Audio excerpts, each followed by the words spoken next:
लखनऊ का एक मध्यम वर्गीय कॉलोनी जहां राजीव शर्मा अपनी पत्नी मोनिका और दोनों बच्चे सुहानी और ईशान के साथ रहता था।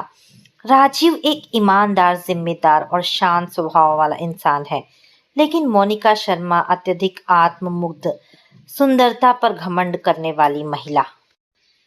मोनिका जितनी खूबसूरत थी उतनी ही घमंडी। उसे अपनी सुंदरता का बेहद अभिमान था।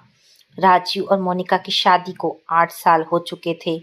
राजीव एक सरकारी कर्मचारी था, सीधा साधा, ईमानदार और अपने परिवार से बेहद प्यार करने वाला।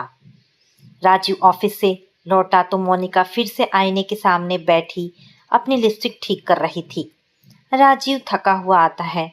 मोनिका, जरा बच्चों को खाना खिला दो, मैं ऑफिस से सीधा आया हूँ, बहुत भूख लगी है।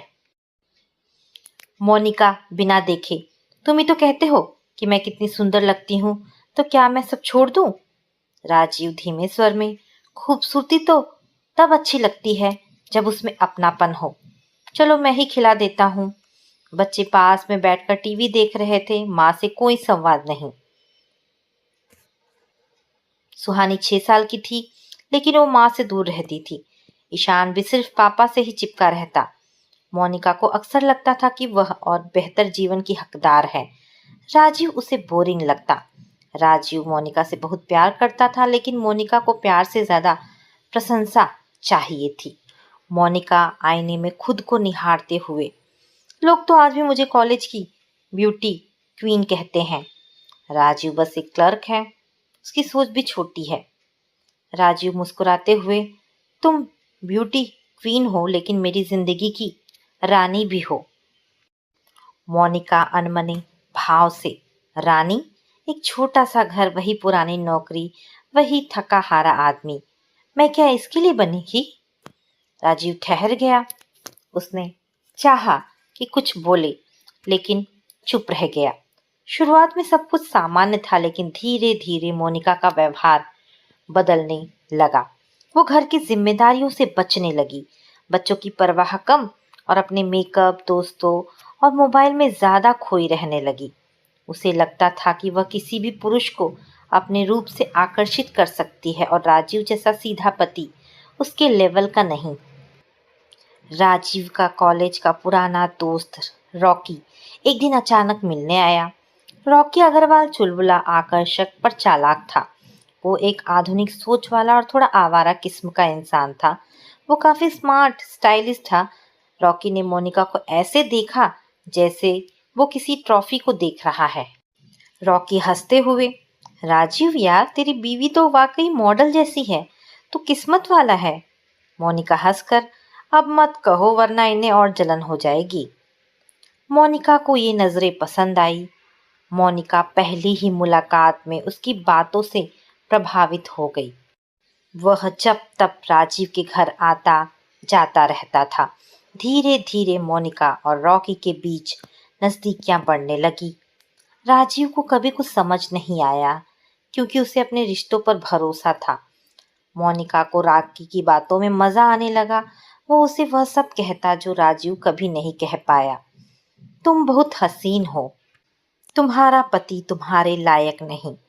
मोनिका का दिल बहल गया और उसे लगने लगा कि रॉकी ही उसका सच्चा हमसफर है। अब रॉकी का आना जाना बढ़ने लगा। राजीव दोस्ती का लिहाज रखता रहा, वो उसे अपना अच्छा दोस्त मानता था। मोनिका और रॉकी अब अकेले में बातें करने लगे। रॉकी का आना जाना मोनिका को अच्छा लगने लगा था। वह उसे फूल, गिफ्ट्स और तरह तरह की बातें करता। रॉकी, मोनिका, तुम्हें राजीव जैसा आदमी कैसे झेलना पड़ रहा है यार, तुम तो किसी रानी जैसी हो। मोनिका हंसते हुए, बस किस्मत की बात है, वैसे तुम्हारे साथ वक्त काटना अच्छा लगता है। राजीव को रॉकी पर पूरा भरोसा था। एक दिन रॉकी ने राजीव से कहा, रॉकी यार, अगर कभी बाहर जाना पड़े तो बेफिक्र होकर जा, मोनिका और बच्चे मेरी जिम्मेदारी होंगे। राजीव ने विश्वास कर लिया। मोहल्ले की औरतें सब नजर रखती थी। वो मोनिका और रॉकी के बढ़ती नजदीकियों पर आपस में खुसर फुसर करने लगी। ये चर्चा जब मोनिका की पड़ोसन कमला काकी के कान में गई तो उन्होंने मोनिका को समझाना चाहा। पड़ोसन कमला काकी, मोनिका, लोग तुम्हारे और रॉकी के बारे में बातें बना रहे हैं, जरा संभल कर।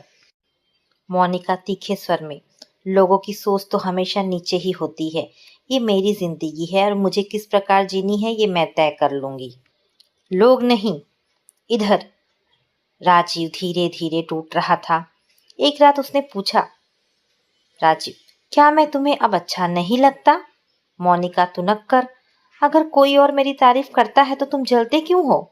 क्योंकि तुम्हारे पास ना तो वैसा स्टाइल है ना रुतबा। एक दिन राजीव को ऑफिस के काम से 3 दिन के लिए दिल्ली जाना पड़ा। वह बच्चों को प्यार से गले लगाकर गया। उसने बच्चों के साथ मोनिका को छोड़ते हुए कहा, मैं जानता हूँ कि हमारे बीच कुछ ठीक नहीं, पर प्लीज बच्चों के लिए सब संभाल लेना। मोनिका कुछ नहीं बोली। वो पहले ही अपने निर्णय पर पहुंच चुकी थी। उसी रात वह रॉकी के साथ भाग गई। लेकिन जब राजीव वापस लौटा, घर सूना था। घर का सन्नाटा उसे काटने को दौड़ा। अलमारी खाली, जेवर गायब। मोनिका और राजीव की एक पुरानी फोटो पलंग के नीचे मिली। मोनिका के कपड़े नहीं थे। बच्चों की आंखें रो रो कर सूज गई थी। सुहानी रोती हुई पापा मम्मी रॉकी अंकल के साथ चली गई तो उसके पैरों तले जमीन खिसक गई। मोनिका घर छोड़कर रॉकी के साथ भाग चुकी थी। साथ में ना तो बच्चों को लिया और ना ही कोई संदेश छोड़ा। राजीव के हाथ से बैग गिर गया। वो कुछ नहीं बोला, बस फर्श पर बैठ गया। आंखों से आंसू बह रहे थे। सुहानी और ईशान रोते हुए कोने में बैठे थे। सुहानी कहती है, पापा मम्मी हमें छोड़ गई। राजीव ने बच्चों को गोद में उठाया, आंसुओं को दबाकर बस इतना कहा, अब मैं तुम्हारी माँ भी हूँ और पापा भी। अब एक पिता का माँ के रूप में संघर्ष शुरू हुआ। राजीव टूट सा गया था, लेकिन अपने बच्चे 6 साल की सुहानी और 4 साल के ईशान को देखकर उसने खुद को संभाला।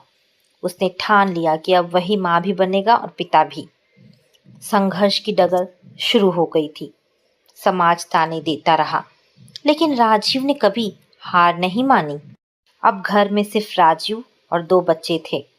सुबह जल्दी उठना, वो सुबह बच्चों को स्कूल छोड़ना, ऑफिस जाना, शाम को उनके होमवर्क करवाना, रात को कहानियां सुनाकर सुलाना, ये सब उसकी दिनचर्या बन गई थी।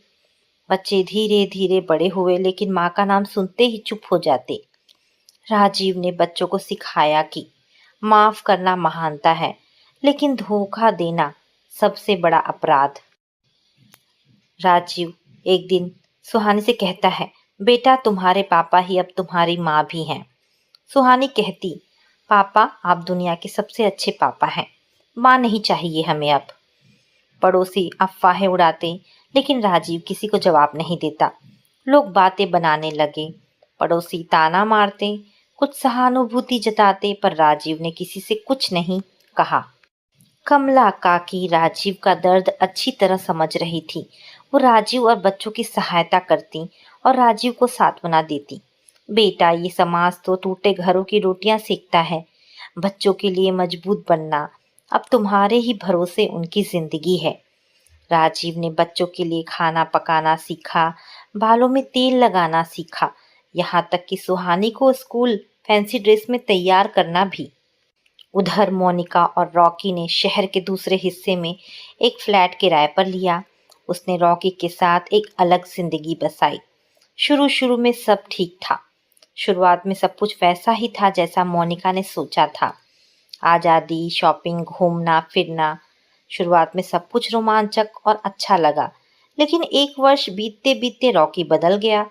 उसे नई लड़कियों में दिलचस्पी आने लगी। वो मोनिका को तवज्जो नहीं देता था, ताना देता, मारता पीटता भी था। वो देर रात तक बाहर रहने लगा, गुस्से में रहता, मोनिका से झगड़ता। एक दिन रॉकी ने साफ साफ कह दिया, तुम जैसी औरत जिसने पति और बच्चे छोड़ दिए, उस पर मैं भरोसा नहीं कर सकता। मुझे क्या पता मेरे गैर मौजूदगी में तुम्हारा किसी और से चक्कर चल रहा हो। मोनिका गुस्से में तिलमिलाते हुए कहती है, ये कैसी बातें कर रहे हो तुम रॉकी? मैंने सब कुछ तुम्हारे लिए छोड़ा और आज तुम मुझ पर ही लांछन लगा रहे हो। रॉकी हंसते हुए, गलती की और अब भुगतो। अब मैं तुम्हारे साथ और नहीं रह सकता। मुझे तुम में अब मुझे कोई दिलचस्पी नहीं है। तुम चाहो तो वापस जा सकती हो, मैं तुम्हें नहीं रोकूंगा। मोनिका हक्की बक्की रह गई। मोनिका गुस्से में, तुमने कहा था कि तुम मुझसे प्यार करते हो। रॉकी ठहाका लगाते हुए, मोनिका मैंने कब कहा था कि मैं तुमसे प्यार करता हूँ। तुम जिंदगी के मजे लेना चाहती थी क्योंकि तुम राजीव से बोर हो चुकी थी और मैं भी तुम्हारी सुंदरता पर फिदा हो गया था। लेकिन अब मुझे वापस अपने घर लौटना पड़ेगा। मैं अब तुम्हारे साथ नहीं रह सकता। मोनिका को तब समझ आया कि उसने कितनी बड़ी गलती की है। एक दिन रॉकी उसे पूरी तरह छोड़कर चला गया। मोनिका ना तो समाज में मुंह दिखाने लायक बची, ना ही कोई उसका सहारा था। मोनिका बेसहारा हो गई। अब अकेले में कई बार बच्चों की तस्वीरें देखती, रोती, कभी पुराने जन्मदिन की वीडियो देखती। उसकी आत्मा में ग्लानि घर कर गई थी। वो मन ही मन खुद को धिक्कारती। मैंने अपनी सुंदरता पर गर्व किया था, लेकिन आज वो ही चेहरा मेरे बच्चों के लिए एक अजनबी बन चुका है। क्या एक माँ इतना गिर सकती है? हाँ, मैं गिरी हुई हूँ और अब हर सांस एक सजा है। उधर राजीव की प्रशंसा सबके मुंह से सुनी जाने लगी।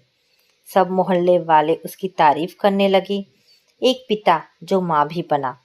राजीव शर्मा की कहानी हर पिता को प्रेरणा देगी।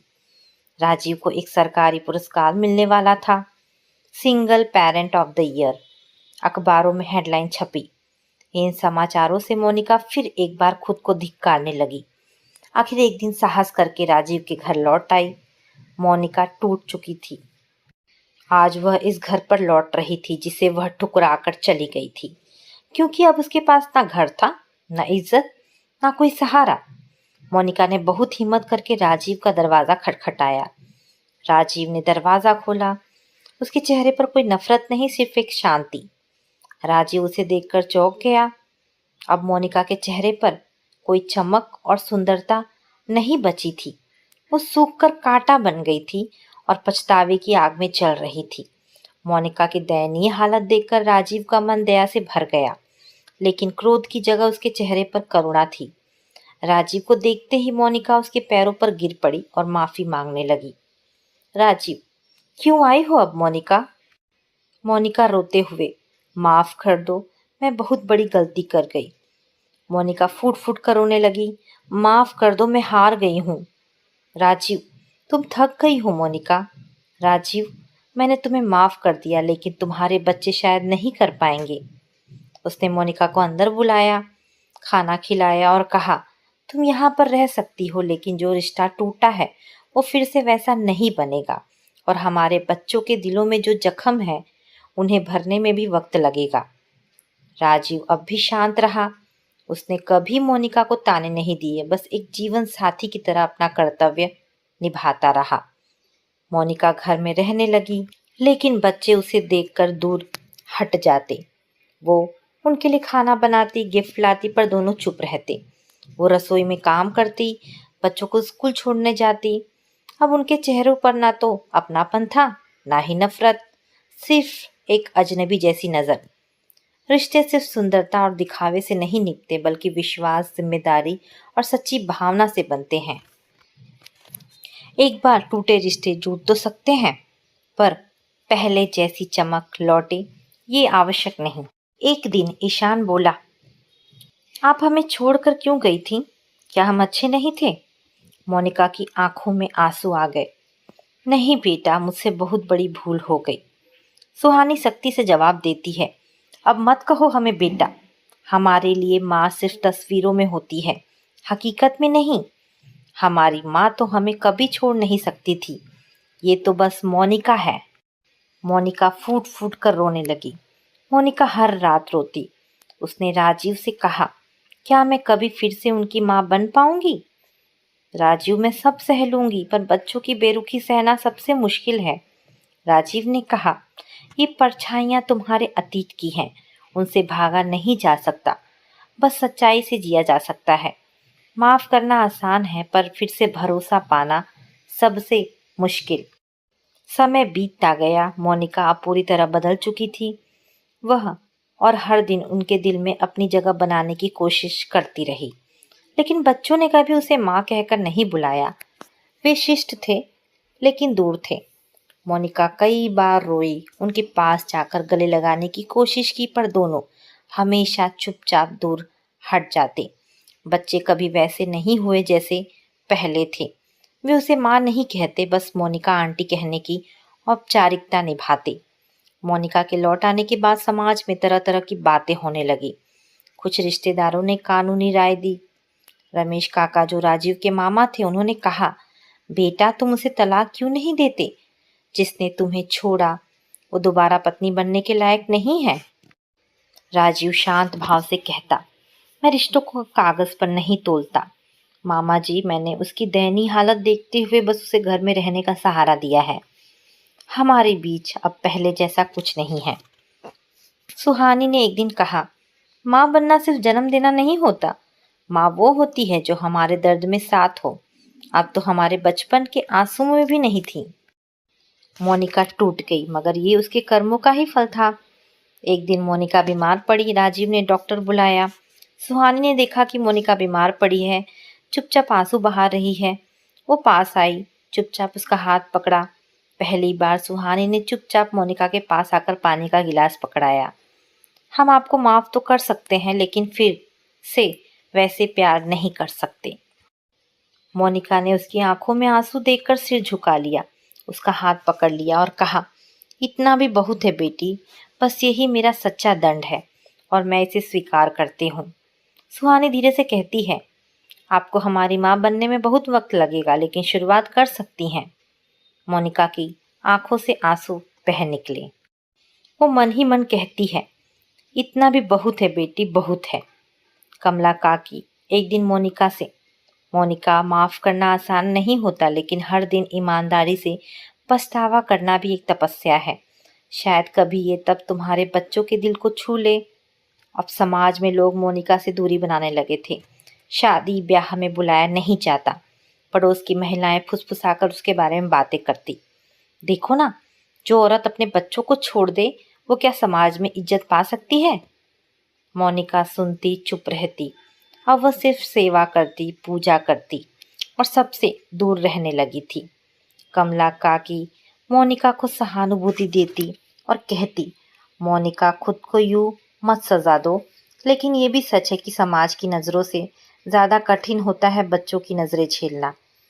धीरे धीरे वक्त सरकता गया। सुहानी अब 22 साल की हो चुकी थी, स्मार्ट, आत्मनिर्भर और अपने पापा की परछाई। एक प्रतिष्ठित परिवार से उसका रिश्ता तय हुआ। मोनिका ने सगाई की तैयारियों में मदद की, लेकिन एक दूरी थी। सुहानी राजीव से कहती है, पापा, क्या मैं उन्हें माफ़ कर पाऊंगी? मैं नहीं जानती।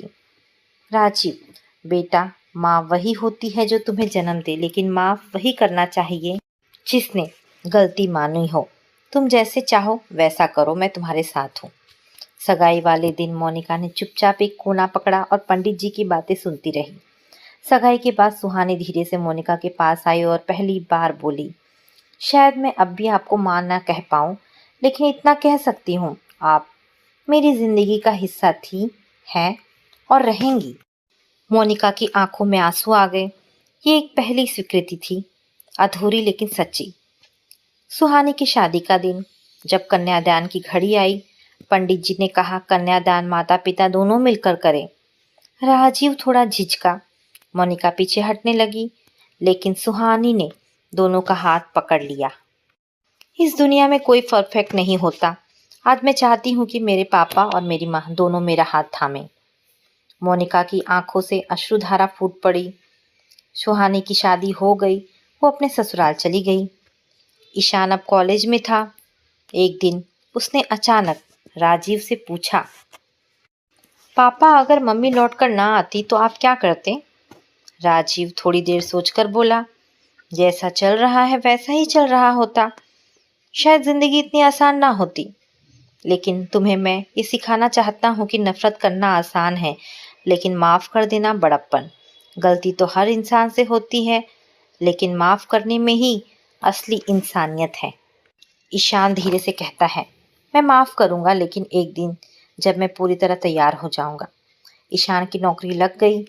ईशान अब दिल्ली में जॉब करता था, लेकिन जब भी छुट्टी में आता मोनिका से दूरी बनाए रखता।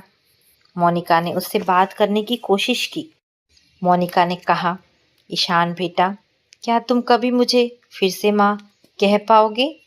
ईशान धीरे से, पता नहीं, मैं तुम्हें अब तक माफ़ नहीं कर पाया हूँ, लेकिन जब मैं दूसरों की माँओं को देखता हूँ तो याद आता है मुझे भी माँ मिली थी, मेरा भी बचपन था। कितने दर्द में हम दोनों भाई बहन ने अपना बचपन जिया। आप हमें छोड़कर चली गईं, किसी और के साथ। आपने एक बार भी नहीं सोचा कि हम कैसे रहेंगे? तभी से हमारे लिए माँ बस खो गई हैं। मोनिका आंसू के साथ मुस्कुराकर कहती है, तुमने मुझे खोया नहीं बेटा, मैंने तुम्हें खो दिया था। राजीव अब उम्रदराज हो चुका था, शरीर से थक गया था, लेकिन बच्चों के लिए वो आज भी वही मजबूत स्तंभ बना था। रात को अपनी डायरी में लिखते हुए, मैंने मोनिका को माफ कर दिया मगर खुद को नहीं कर पाया। काश मैं कभी इतना खाली ना रहा होता कि वो कहीं और अपनापन ढूंढने निकलती। कुछ वर्षों बाद राजीव की तबीयत बिगड़ने लगी। उसे हार्ट की समस्या हुई। अस्पताल में अंतिम क्षणों में वह सबसे मिलना चाहता था। अस्पताल में ईशान और सुहानी उसके पास थे। मोनिका भी बैठी थी। राजीव कमजोर स्वर में, अब कोई परछाई नहीं, बस तुम सबका साथ चाहिए। मोनिका उनका हाथ पकड़ते हुए कहती है, मैं आपके साथ हूँ हमेशा, अब मैं कभी छोड़कर नहीं जाऊंगी। मेरा पाप तो क्षमा योग्य नहीं था, लेकिन फिर भी आपने मुझे अपने घर में और बच्चों के साथ रहने के लिए जगह दी। मैं आपकी जीवन भर आभारी रहूंगी। परछाइयाँ चाहे कितनी भी काली हों, अगर कोई उन्हें स्वीकार करे तो वे भी उजाले का रास्ता बन सकती हैं। गलती करने वाला भी इंसान होता है, लेकिन सच्चा पश्चाताप और माफ़ी मांगना ही उसे फिर इंसान बनाता है। राजीव कमजोर स्वर में, मोनिका, तुमने जो भी खोया अब सब पा लिया है और मैंने एक पूरा जीवन पाया तुम्हारे साथ, बच्चों के साथ। मोनिका कांपती आवाज में बोली, राजीव, अगर अगला जन्म हो तो मैं तुम्हें फिर पाना चाहूंगी, पर इस बार तुम्हें कभी नहीं छोड़ूंगी। राजीव खुद को कभी पूरी तरह निर्दोष नहीं मानता था, यही उसका बड़ा मानवीय पक्ष था। राजीव मुस्कुराया और चीर निद्रा में चला गया। राजीव की मृत्यु के बाद मोनिका ने अपना जीवन बच्चों और समाज सेवा में पूरी तरह समर्पित कर दिया। मोनिका ने एक फैसला लिया, वह अब दूसरों की टूटी जिंदगी को जोड़ने का काम करेगी। उसने स्त्री सहायता समूह की शुरुआत की, जहां पीड़ित, त्यागी, उपेक्षित औरतें आकर अपनी कहानी सुनाती थी। वह उन्हें नौकरी के अवसर दिलवाने लगी, आत्मनिर्भर बनाना सिखाने लगी। ईशान अब माँ को सम्मान की दृष्टि से देखता था। सुहानी अक्सर फोन पर माँ से सलाह लेती। एक महिला ने कहा, आपने तो सब कुछ खो दिया था, फिर भी आज खड़ी हैं। हम तो आपके जैसे बन भी नहीं सकते। मोनिका की आंखों में पहली बार आत्मगौरव के आंसू थे। मोनिका अब स्त्री सशक्तिकरण की एक आवाज बन चुकी थी। एक कॉलेज में भाषण देते हुए उसने कहा, गलती करने वाला भी इंसान होता है, पर उसे दुगना दर्द तब होता है जब वो समझता है कि उसने सिर्फ दूसरों को नहीं, खुद को भी खोया है। लेकिन अगर समाज हमें दोबारा जीने का अवसर दे तो हम परछाइयों से निकलकर प्रकाश बन सकते हैं।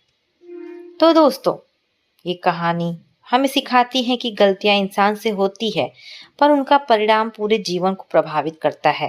रिश्तों में सच्चाई और विश्वास सबसे बड़ी दौलत है। एक बार जो परछाई बन जाती है वो जीवन भर साथ चलती है, चाहे उजाला कितना भी हो।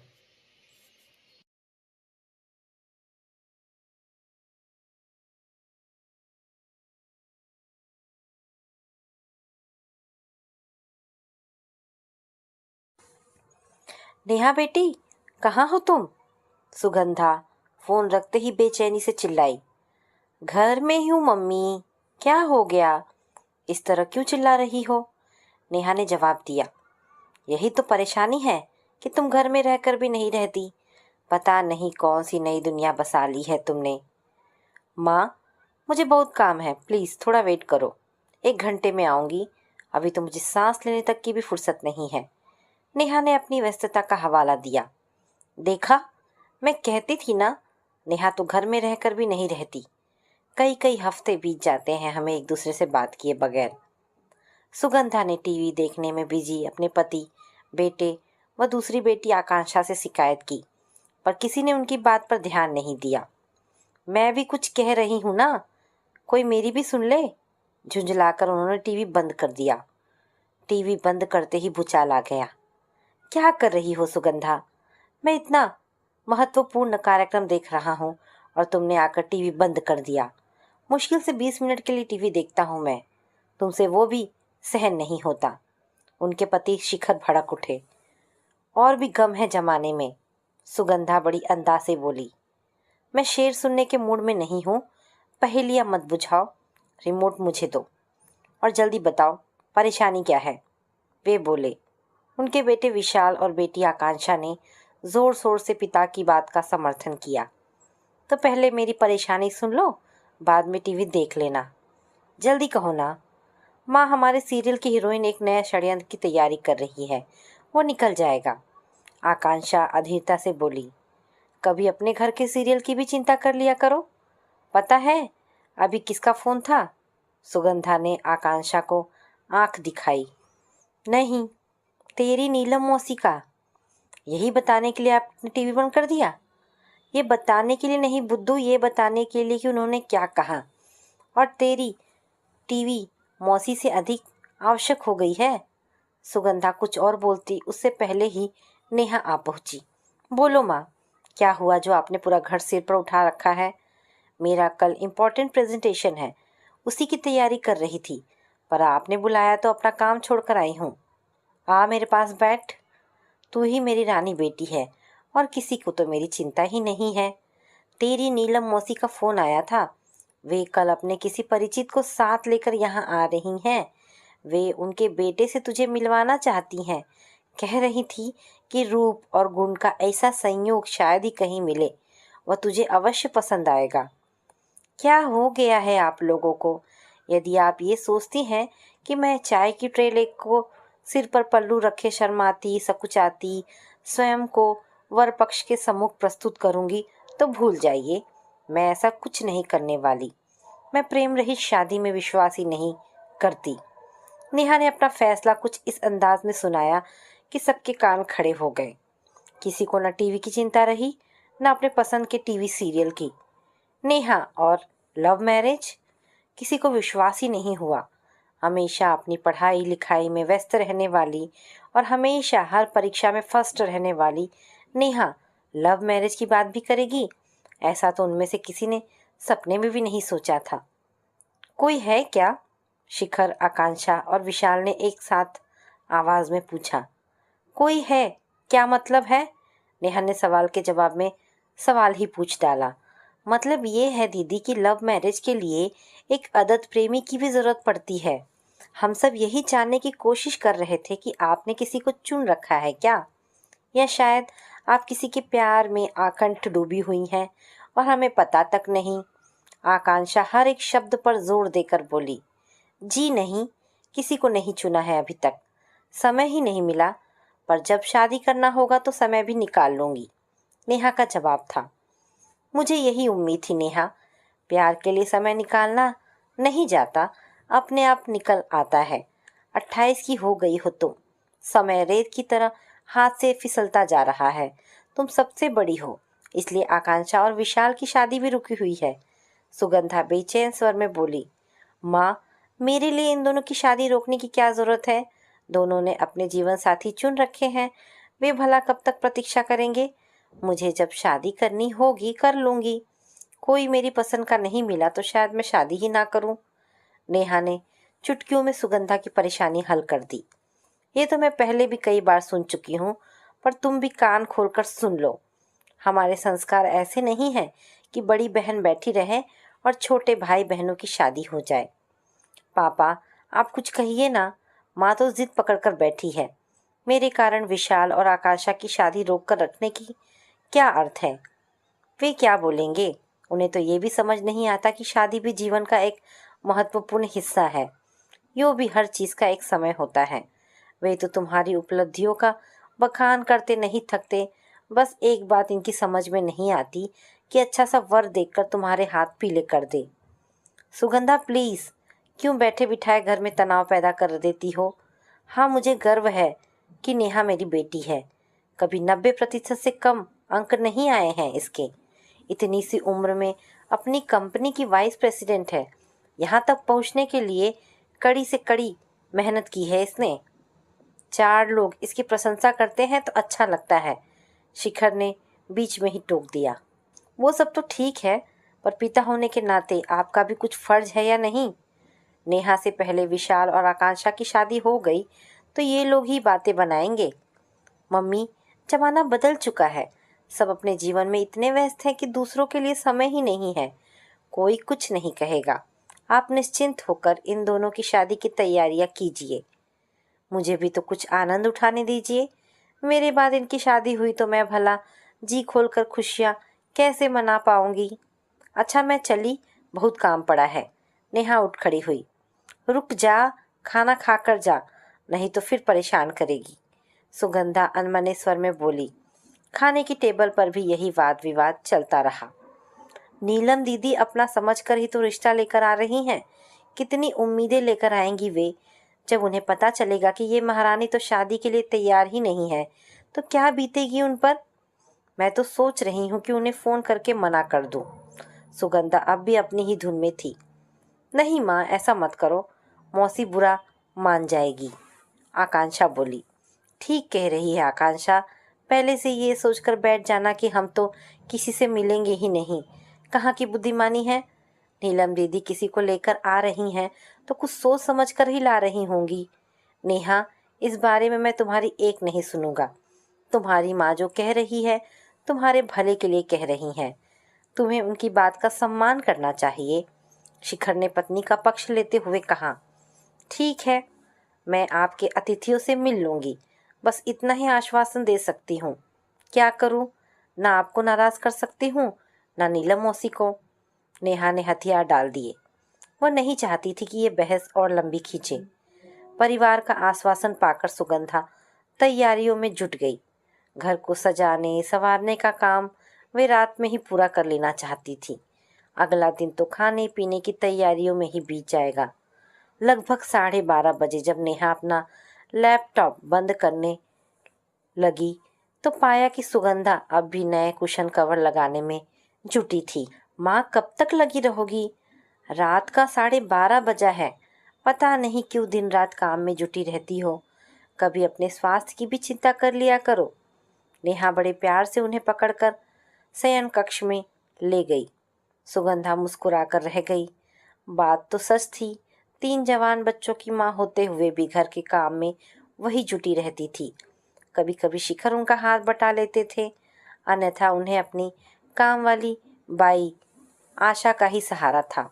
उसके नाज नखरे वे केवल इसलिए सह लेती थी कि वह काम धंधे में उनका हाथ बटाने में कभी आनाकानी नहीं करती थी। पर आज नेहा ने उनके प्रति चिंता जताई तो उन्हें अच्छा लगा। कम से कम उनके बारे में सोचती तो है नेहा। क्या पता घर के अन्य सदस्य भी उनकी चिंता करते हों या शायद ना करते हों, कौन जाने। बचपन में नेहा दौड़ दौड़ कर उनका हाथ बटाती थी, पर उन्होंने ही पढ़ाई में ध्यान देने का हवाला देकर उसे ऐसा करने से रोक दिया। अगले दिन ऑफिस जाते समय सुगंधा ने नेहा को समझा दिया था, समय रहते ही घर लौट आए। फिर भी उनका दिल धड़क रहा था। क्या पता कहीं कुछ गड़बड़ हो गई तो। आकांक्षा को उन्होंने नेहा को समय से घर लाने और तैयार करने का काम सौंप रखा था। शिखर अपने ऑफिस चले गए थे और तीनों बच्चे अपने अपने काम पर। सभी लगभग तभी घर लौटने वाले थे जब मेहमानों के आने का कार्यक्रम था। जरा सी फुर्सत मिली तो नीलम को फोन मिला लिया। उन्हें नेहा के संबंध में सूचना देना तो जरूरी था। बोल सुगंधा, कैसा चल रहा है सब कुछ? सारी तैयारियां हो गई ना? नीलम ने सुगंधा का स्वर सुनते ही सवाल किया। कहाँ दीदी, कुछ भी ठीक नहीं है। नेहा ने तो साफ कह दिया है कि वह लव मैरिज में विश्वास करती है। ऐसे में सारे ताम झाम का क्या अर्थ है दीदी? तू छोटी छोटी बातों में परेशान मत हुआ कर। नेहा जैसा चाहती है वैसा ही होगा। नीलम ने कच्ची गोलियां नहीं खेली है, मैं सब संभाल लूंगी। नीलम ने आश्वासन दिया। ठीक है दीदी, पर मुझे बहुत डर लग रहा है।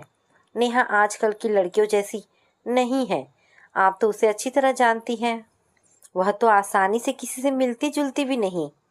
चिंता मत कर, नेहा बहुत समझदार है, अपना भला बुरा भली प्रकार समझती है। वो जो भी निर्णय लेगी सोच समझ कर ही लेगी। चल ठीक है, फिर मिलते हैं शाम को। नीलम ने उन्हें धीरज बंधाया। नेहा के घर लौटते ही गतिविधियां तेज हो गई। आकांक्षा अपने साथ अपनी 2 ब्यूटिशियन सहेलियों को भी लाई थी। तीनों ने मिलकर नेहा को तैयार किया। मेरी बेटी को किसी की नजर न लग जाए। सुगंधा नेहा को देखते ही खिल उठी। काला टीका लगा दो माँ, दीदी है ही इतनी सुंदर कि जो देखे देखता ही रह जाए। आकांक्षा हंसी। तुम लोगों को भी मुझे बनाने का अच्छा मौका मिला है। नेहा हंसती थी। शिखर और विशाल टेबल सजाने में सुगंधा की सहायता कर रहे थे। हमारे समय में शादी के रिश्ते इसी तरह पक्के किए जाते थे।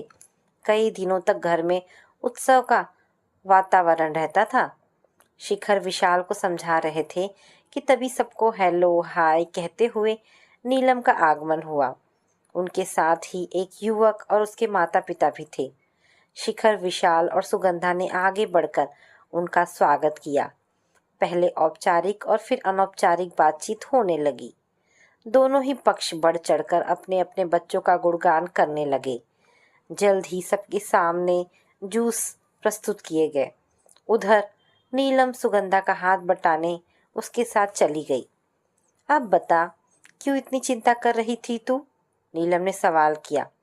दीदी, नेहा ने तो सुनते ही कह दिया कि वह तो प्रेम विवाह ही करेगी। हम लोगों द्वारा किए शादी में उसकी कोई दिलचस्पी नहीं है। उसने कहा और तूने मान लिया। ये बच्चे हमें बताएंगे कि वे किस प्रकार का शादी करेंगे। हमने क्या बिना प्यार के ही शादी कर लिया था? सच कहूँ तो मुझे तेरे जीजा जी से पहली नज़र में ही प्यार हो गया था। हमारी शादी तो 6 महीने बाद हुई थी। ठीक कह रही हो दीदी, मैं और शिखर तो माँ पापा से छिप छिप कर मिलते थे। आपको तो सब पता है। माँ को पता लगा तो कितनी नाराज हुई थी। उस मिलन में भी कितना रोमांच था। आधे घंटे की भेंट के लिए मैं दिन भर तैयार होती थी। वही तो, हमारे प्यार में शालीनता थी जिसे आज की पीढ़ी चाह कर भी समझ नहीं सकती। वो सब छोड़ो ना दीदी, इस बारे में कभी बाद में बात करेंगे। नेहा का क्या करे? अभी यह बताइए, तू क्यों चिंता करती है? सब ठीक हो जाएगा। मैं अनुराग और उसकी मम्मी पापा को लेकर आई हूँ। अनुराग और नेहा एक दूसरे को भली प्रकार जानते हैं। याद है 2 वर्ष पहले नेहा मेरे पास छुट्टियां मनाने आई थी? हाँ याद है। वहीं दोनों की दोस्ती हुई थी जो बाद में नज़दीकियों में बदल गई। तुम चाहो तो इसे प्यार का नाम दे सकती हो। दोनों घंटों कंप्यूटर पर बातचीत करते थे। फिर अचानक ना जाने क्या हुआ कि दोनों के बीच मनमुटाव उत्पन्न हो गया। नेहा को लगा कि अनुराग उसे धोखा दे रहा है। हाय, इतना कुछ हो गया और नेहा ने मुझे हवा तक नहीं लगने दी। तुझे तो क्या, मुझे भी हवा नहीं लगने दी। ये नई पीढ़ी बहुत स्मार्ट है। मुझे तो अनुराग की माँ ने पूरी कहानी सुनाई। उन्हीं ने बताया कि अनुराग ने प्रण लिया है कि विवाह करेगा तो नेहा से, नहीं तो जीवन भर कुंवारा रहेगा। मुझसे कहने लगे कि इस परेशानी का हल आप ही निकाल सकती हैं। फिर क्या? मैंने बहुत सोचा क्या करूं क्या ना करूं। अनुराग को मैं बचपन से जानती हूँ। हर क्षेत्र में नेहा से 20 ही होगा। किसी तरह का कोई व्यसन नहीं। ऐसे युवक आजकल मिलते कहाँ हैं? नेहा को भी मैं अच्छी तरह जानती हूँ। किसी से मिलने जुलने या प्यार के पिंगे बढ़ाने का समय ही कहाँ है उसके पास। वैसे भी अनुराग जैसा लड़का तो दिया लेकर ढूंढने से भी नहीं मिलेगा। यही सोचकर मैंने उसके परिवार को तुम सबसे मिलवाने का फैसला लिया। मुझे पूरा विश्वास है कि वो मेरी बात नहीं टालेगी। काश ऐसा ही हो। मुझे तो ये सब सुनकर नेहा की चिंता होने लगी है। ये तो बड़ी छिपी रुस्तम निकली। विशाल और आकांक्षा ने मुझसे कभी कोई बात नहीं छिपाई। होता है, ऐसा भी होता है। मेरी अदिति ने तो ऐन शादी के दिन बताया था। तुझे तो सब पता है कि हमने कैसे सारी बात संभाली थी। ऐसी बातों को दिल से नहीं लगाया करते, नीलम ने समझाया। सुगंधा, क्या कर रही हो तुम? वहाँ सारे मेहमान इंतजार कर रहे हैं। तभी शिखर आ खड़े हुए। अभी आती हूँ, आप जाकर मेहमानों के पास बैठिए ना, सुगंधा ने रिक्वेस्ट की। सुगंधा, तू जाकर नेहा को ले आ, मैं मेहमानों के पास जाकर बैठती हूँ, नीलम बोली। तो सुगंधा नेहा के कमरे की ओर बढ़ गई।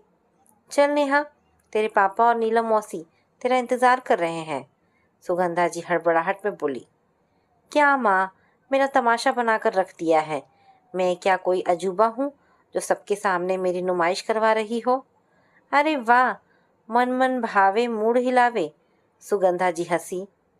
मतलब क्या है आपका? नेहा ने त्योरियां चढ़ा ली। लो, अब मतलब मुझे ही समझाना पड़ेगा। नीलम दीदी ने मुझे सब बतला दिया है। ड्राइंग रूम में चल, सब समझ में आ जाएगा। दीदी, माँ क्या कह रही है? मेरी समझ में तो कुछ नहीं आ रहा। आकांक्षा साक्षात प्रश्न चिन्ह बनी खड़ी थी। धीरज से काम लो, सब समझ में आ जाएगा। चलो जल्दी, मेहमान इंतजार कर रहे हैं, सुगंधा अपनी ही धुन में बोली। अनुराग और उसके परिवार को देखकर नेहा को अपनी आंखों पर विश्वास ही नहीं हुआ। नीलम मौसी की तो जासूसी कंपनी खोल लेनी चाहिए, ना जाने कैसे सब पता लगा लेती हैं, उसने सोचा। ये सब क्या है? यहाँ आने से पहले मुझे खबर तो कर सकते थे। तनिक सा एकांत मिलते ही नेहा ने अनुराग से शिकायत की। सरप्राइज देने का हक क्या केवल तुम्हें है? याद नहीं कैसे बिना कहे सुने गायब हो गई थी तुम? मैंने भी कसम खाई थी कि तुम्हें ढूंढ कर ही दम लूंगा। भला हो नीलम आंटी का, जिन्होंने मेरा काम आसान कर दिया। तुम्हारी अंजलि का क्या हुआ? नेहा ने व्यंग्यपूर्वक स्वर में सवाल किया। फिर वही अंजलि पुराण। मैंने तुम्हें पहले भी समझाया था कि मैं किसी अंजलि को नहीं जानता, पर तुम हो कि सुनने को तैयार ही नहीं हो, अनुराग नाराजगी भरे लहजे में बोला। लो और सुनो, उसने खुद मुझे फोन करके बताया था कि तुम उससे बहुत प्यार करते हो और शादी भी उसी से करोगे। मुझे क्या पता किसने तुम्हें यह गुड न्यूज़ दिया था, पर इस बात का दुख ज़रूर है कि तुम मुझसे ज़्यादा किसी अनजान के फ़ोन पर विश्वास करती हो। अनुराग के स्वर में क्षोभ स्पष्ट था। तुम मुझ पर झूठ बोलने का आरोप लगा रहे हो। मैंने उस फ़ोन नंबर को संभाल कर रखा है जिसने मुझे 3 बार फ़ोन आया था। ठीक है, फ़ोन नंबर मुझे दो, हम दोनों बात करेंगे, अनुराग बोला था।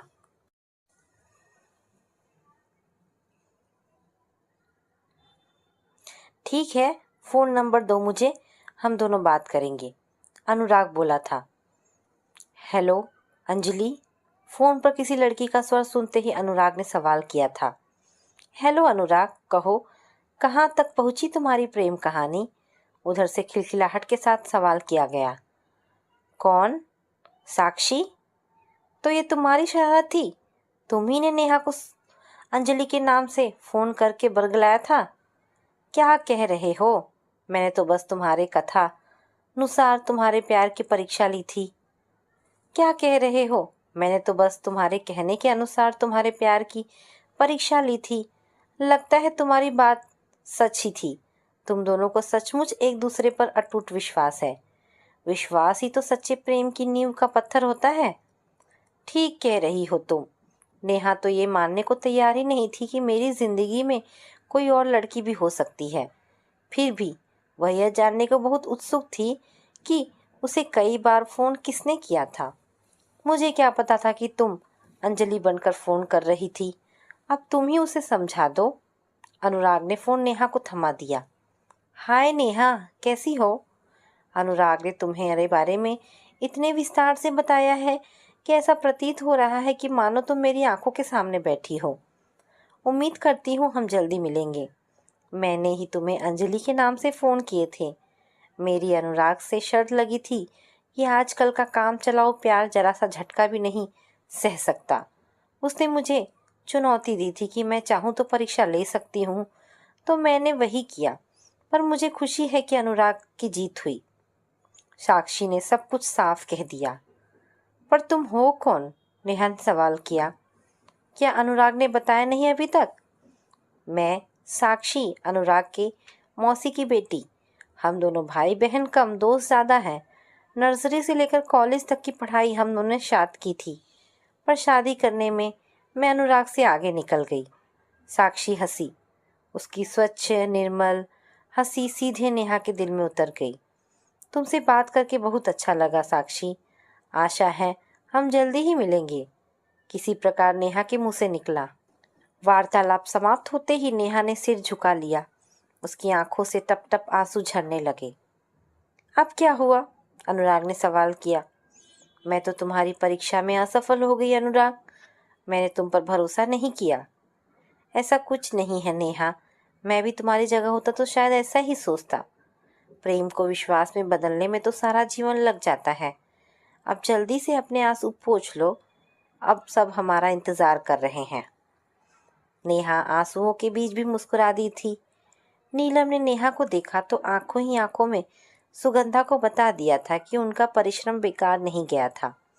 सुगंधा अपनी दीदी नीलम की योग्यता की कायल हो गई थी। तो दोस्तों, ये कहानी यहाँ पर समाप्त होती है। आशा करती हूँ कहानी पसंद आई होगी। अगर कहानी पसंद आई है तो प्लीज़ इसे लाइक एंड शेयर करें। ऐसी ही ढेरों पारिवारिक और शिक्षाप्रद कहानी सुनने के लिए मेरे चैनल को प्लीज़ सब्सक्राइब करें। मिलते हैं एक नई कहानी के साथ। धन्यवाद दोस्तों।